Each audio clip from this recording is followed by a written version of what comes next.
everyone, it's Michelle here with another video for the Alleyway Stamps. Today I pulled out this stamp set that has a bunch of little sea creatures, and I'm going to be using the jellyfish one here. And I'm going to be stamping this on a die cut tag that I cut out of my silhouette. And I just cut this on some white cardstock, and this measures about 4 by 2 or 3 inches. So this will fit on the front of a standard size card base, which you'll see later on. And I'm using Black My Favorite Things hybrid ink because I'm going to be doing some really simple Copic coloring. So I'm just going to stamp this a little off to the side on the tag, and I'm going to quickly clean off my stamp with a baby wipe.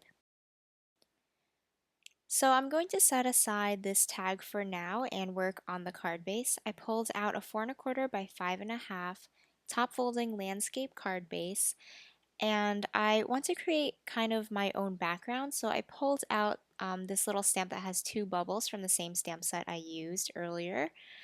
And I'm just going to be stamping this with some lemon yellow Hero Arts ink. And you can see I've done a little bit of test stamping with this ink color already, and I made sure to do it in a place that would be covered up with my tag later on. I'm using this yellow ink because it shows up really well on this lighter colored card base, but if you're using a dark colored card base, then Versamark ink is actually really great to get a very similar effect of this tone on tone look that I'm achieving here. And basically what I'm doing is just repeatedly stamping this really small stamp to create kind of like a pattern paper almost. So this is a great way to use up the little stamps that you have in a bigger stamp set just to get more use out of them. And you can do this with basically any kind of small image like a flower or hearts or anything like that. So it's a really great way to just stretch your stamps. And then I pulled out some Copic markers. Today I'm going to be using some purple markers. I recently expanded my collection of Copic, so I wanted to try out a new color set. And the great thing with this stamp in particular is that you can kind of go any way with the colors you use for this. I think it's supposed to be a jellyfish or an octopus or something like that, but I'm using purple colors, but I can see that this would also look really good in like pink or blue, or just like any kind of color combination you want. So all you need is 3 shades of one color, and this will turn out looking great no matter what color you choose. So I just did a really simple blend by putting down the lightest shade of purple to cover the entire image, going in with a medium shade, kind of like flicking it out so that it blends really well, and then going with the dark and then blending back in with the medium and light. And then I'm going to go one step further today, and I'm using my colorless blender to make some little kind of polka dots on this jellyfish, and I think this will just give it a really nice and interesting texture. Usually when you have stamped images like this, it's just really nice to add little elements like this just to make them pop out and make them a little different.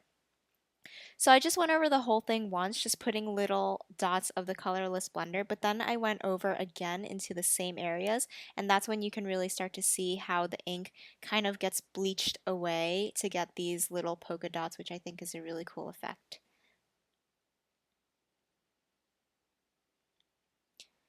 So now that that's all colored in, I can see how that looks on my card base. And when I was stamping before, I left a little blank area for like the little bubble stamping I did just because I knew the tag was going to go there, so I didn't want to spend time if it was going to be covered up. And I just trimmed off the bottom of this tag so that it would lay flat on the bottom. And I have this little sticker that is from a sticker sheet from Freckled Fawn that says happy birthday, and it has little colorful letters. And I went ahead and just put some small foam dots on the back of this, but I didn't take the backing off of it, which is really helpful because I can just move it around without having it stick to my actual card.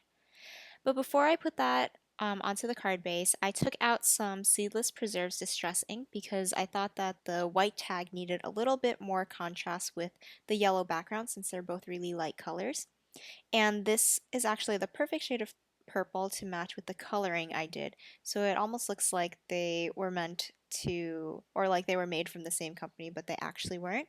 And I think this also ties in with the pink border around the sticker.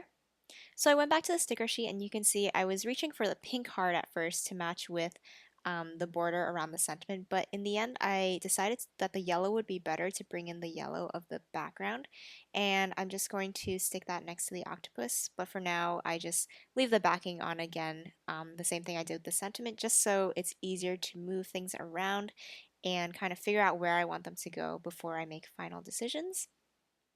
So I'm going to go ahead and stick the heart on right now. And I pulled out some clear Wink of Stella. I'm going to be covering the body of the little jellyfish with all of this, and this will just give it a nice little shimmer and some nice glitter. And I also did the same thing with the yellow heart. So now I'm pretty set on where everything's going to go, but before I attach this tag, I'm going to tie some pink twine. So this is kind of like a pinkish purple twine, which is the perfect color to tie in both the pink of the sticker and the purple of the jellyfish. So this color actually just worked out really well for my card. And I'm just going to tie a simple bow on the top of this. And sometimes these little hairy parts of the twine that stick off kind of drive me crazy. So I'm just trimming some of those off before I attach this on. But of course you don't have to do that. And then I pulled out my tape runner and I'm going to adhere this tag straight onto the card base in that little area that I had designated for it earlier. And then once that is adhered flat, I went ahead and took off the backing of the foam squares for the sentiment I set aside earlier, and that's just going to go right next to the tag, and it kind of fills in the area of the tag that I left a little empty by stamping my jellyfish off to one side.